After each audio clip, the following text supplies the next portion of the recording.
The Word of God is alive and powerful, sharper than any two-edged sword, piercing even to the dividing asunder of the soul and the spirit, and of the joints and the marrow, and is a critic of the thoughts and intents of the heart. Ang tibuok nga kasulatan, gipaginhawa sa Dios o may kapuslanan alang sa pagpanudlo, alang sa pagpamadlong, alang sa pagpanulid, ug alang sa pagmatuto sa pagkamatarong aron ang taong sa Dios mamahingpit masinangkapan, alang sa tanang maayong buluhaton. Every word of God is pure. He is a shield unto them that put their trust in him.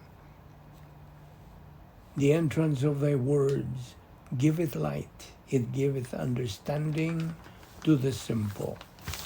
Welcome once again to our Bible study, daily Bible study under the Balbido Evangelistic Ministry. And today we will continue our study on the doctrine of the logistical grace. Okay, for you, believer, you know what to do to get ready before we start studying God's Word. We have to be filled by God, the Holy Spirit, and be back into fellowship with God.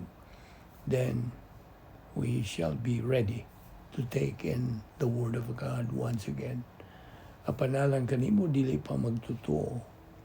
Ang imong buhaton mo paggamit niya ng imong kabubuton, your volition that God has given you for you to use, whether you believe or not on the Lord Jesus Christ. But the stimulus is believe on the Lord Jesus Christ and thou shalt be saved. Therefore, we will start. And yesterday we talked about the golden rule, which is misunderstood. The golden rule, do unto others what you would have them do to you. Of course, we took that from Matthew chapter 1, verse 12. Matthew chapter 7, verse 12. That's the golden rule. Now, what is required to follow this is virtue love, grace orientation, and the mind of Christ that we use. 1 Corinthians 2:16. And so Matthew 7:12 is the golden rule. Also referred to Luke chapter 6, verse 31, which says, and as ye would that men should do to you, do ye also to them likewise. Okay? In Hebrews 12, verse 2, he endured the cross, despising the shame, and is set down at the right hand of the throne of God. In the Old Testament, in Leviticus chapter 19, verse 18, thou shalt not avenge, nor bear any grudge against the children of thy people, but thou shalt love thy neighbor as thyself. I am the Lord. Now in Colossians chapter 3, verse 19, it says, bearing with one another and forgiving one another, if any man have a quarrel against any, even as Christ forgave you, so also do ye. Now, in Matthew 7:13, this is about the two ways contrasted. It says there in verse 13, enter by the narrow gate, for the gate is wide, the broad gate. This is the broad gate. And many are entering into it. In verse 14, for the gate is small, and the way is hard, and only few are entering into it. Now the small there, this is the two ways contrasted, small, and the way is hard. It's referred to Psalm chapter 1, where two men and two ways, two destinies are talked about. And only few are entering into it. So the broad way is talking about religion, life of legalism. That's the relative way to be saved. But the narrow way is the only way to be saved. And this is grace. John 14:6, Acts 4:12. In the narrow way, only few find it, just remnants. Now, in Hebrews chapter 6, verse 1, good works are dead works, have no merit for God. Isaiah 64:6, all our righteousnesses are filthy rags. In Ecclesiastes 12:14, it talks about judgment of human good. In 1 Corinthians 3:11-16, it talks about the wood, hay, and stubble, which is human good, while gold, silver, precious stones talks about divine good. In Matthew 25:41, the lake of fire, Satan's and his minions' final destiny. In Leviticus 26:30, and I will destroy your high places, meaning idols, because God condemns idolatry.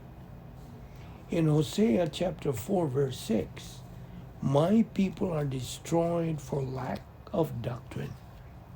That is a national judgment. God judged his own son as our substitute. Now note this. If God judged his own son, can he not judge unbelievers? Those who reject salvation? Those who take the broad way? Now, no unbeliever will be spared. As long as they take the broad way, they're going to be judged. It's their choice, you see. It's a matter of choice because of man's volition. In Matthew 1:16, and Jacob begat Joseph, the husband of Mary, of whom was born Jesus, who is called Christ. That's the culmination of Jesus' genealogy. In Isaiah 7:14, it talks about virgin, and the original word for this is Alma, A-L-M-A-H, Alma, while the word Emmanuel means God with us. In Isaiah 9:6, prophecy of the Lord Jesus Christ. Matthew 1:21, his names, Jesus, Christ, Emmanuel, Yeshua, etc. Now, what are the miraculous births? Well, Adam and Eve. They had no parents.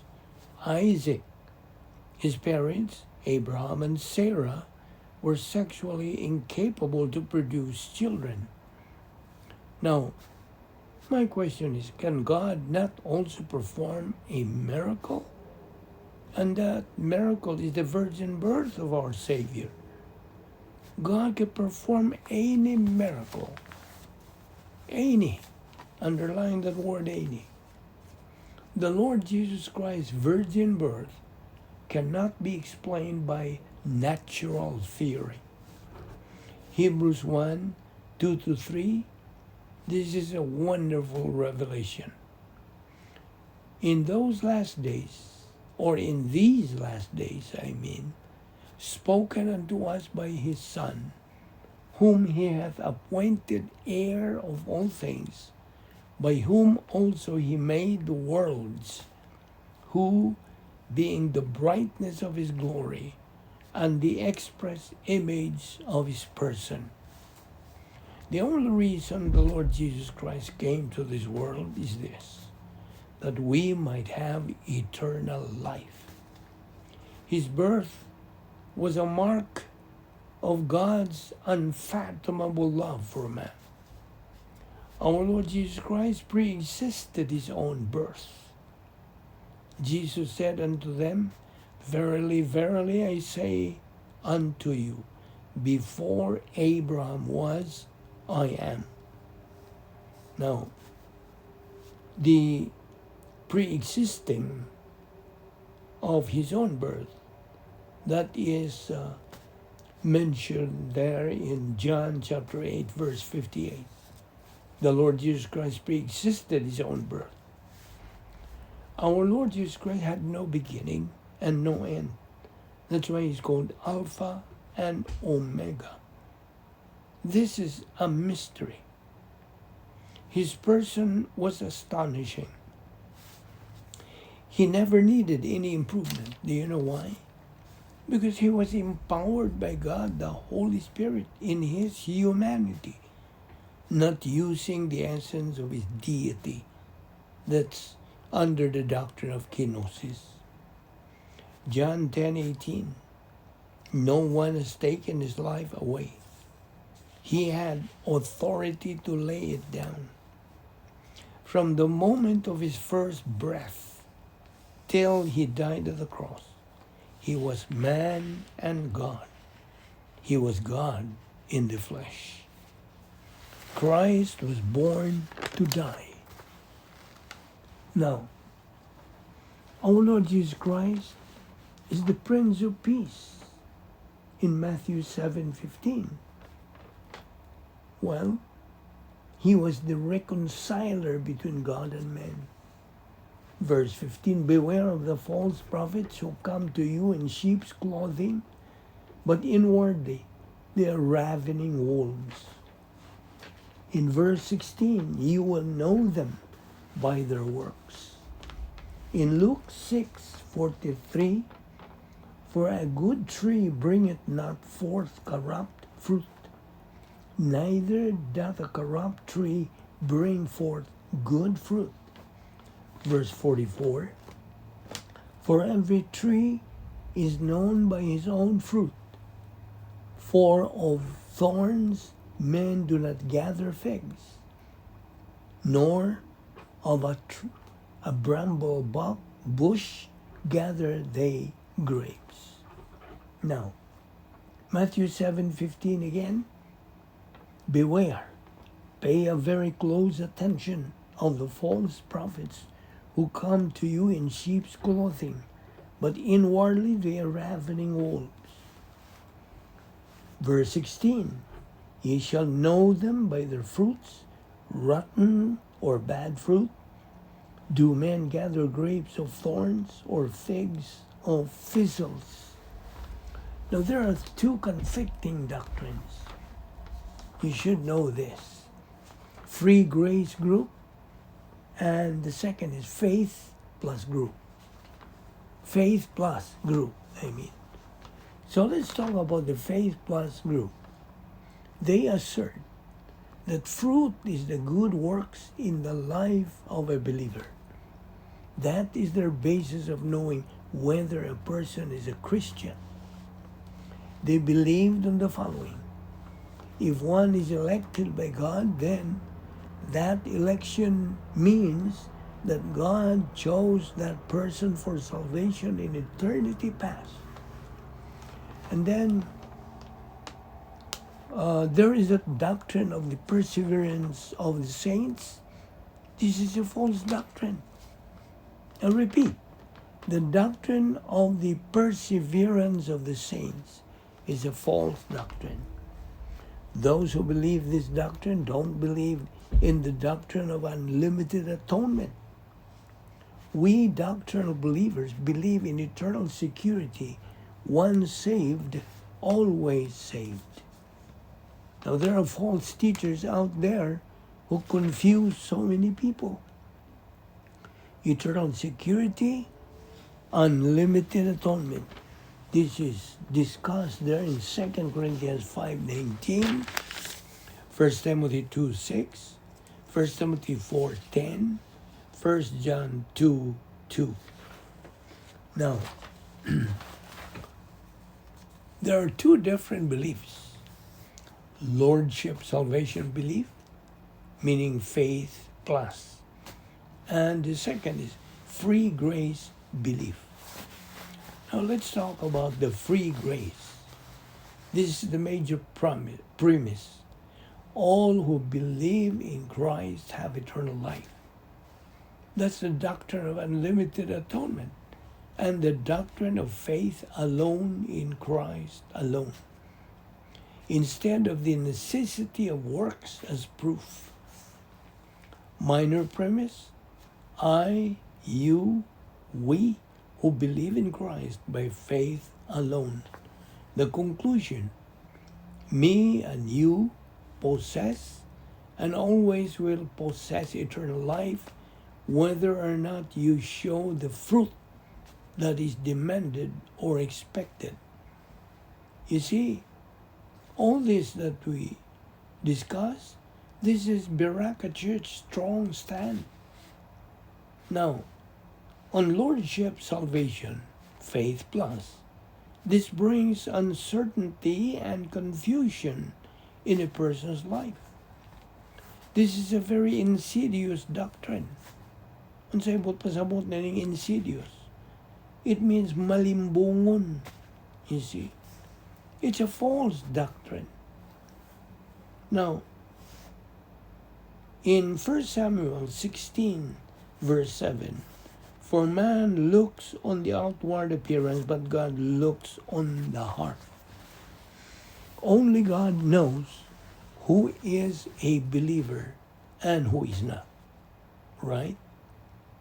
Fruit inspectors claim that those who do not produce fruits, good works, are not saved.